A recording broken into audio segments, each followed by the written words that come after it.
Comes with a sporty exhaust that can make your neighbor jealous.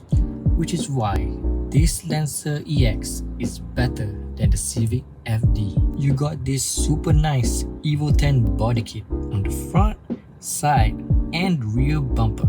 A fake side vents for coolness and can pair up with these 18-inch bronze pot rims. You are looking at 115 horsepower, which is slightly less than the Civic FD. It comes with a 1.6-liter MIVEC engine that produces 115 horsepower, has a smooth and comfortable ride with good handling and stability. A good fuel efficiency, rating of 12 km per liter in the city and 17 km per liter on the highway. We need to address the elephant in the room, which is these 17 hood vents that look super cool, increase the engine power and performance.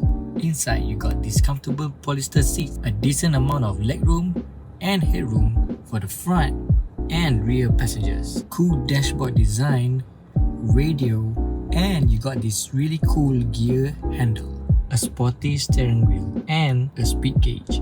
With this very cool Lancer rear roof shark fin that supports aerodynamics and